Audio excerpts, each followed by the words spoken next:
গত মাসে অতিরিক্ত মদ্যপান করাই হাসপাতালে ভর্তি করাতে হয়েছিল ম্যাক্সওয়েলকে। তার বিরুদ্ধে উঠেছিল এমনই মারাত্মক অভিযোগ। সেই ঘটনা নিয়ে ব্যাপক বিতর্ক হয়। হাসপাতালে ভর্তি হওয়ার 20 দিন পরে মুখ খুললেন ম্যাক্সওয়েল। নমস্কার বন্ধুরা, আমি সুরজিৎ। আমাদের চ্যানেলে আপনাদের স্বাগতম। গত 22শে জানুয়ারি অ্যাডিলেডের একটি পানশালায় অসুস্থ হয়ে পড়েন ম্যাক্সওয়েল। তাকে সঙ্গে সঙ্গে হাসপাতালে ভর্তি করানো হয়। জানা যায়, অতিরিক্ত মদ্যপানের ফলেই অসুস্থ হয়ে পড়েছিলেন তিনি। যদিও এবার নিজের দোষ মেনে নিলেন ম্যাক্সওয়েল। ম্যাক্সওয়েল বলেন, সেই ঘটনা আমার এবং আমার পরিবারের উপর ব্যাপক প্রভাব ফেলেছিল। আমার ভুলের জন্য পরিবারকে অনেক প্রশ্নের মুখে পড়তে হয়।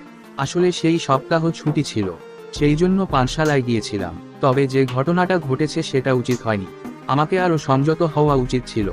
বন্ধুরা, ভিডিওটি কেমন লেগেছে অবশ্যই জানাবে। এরকম খেলার টাটকা খবর এবং আপডেট পেতে লাইক আর সাবস্ক্রাইব করুন আমাদের চ্যানেলকে। ধন্যবাদ।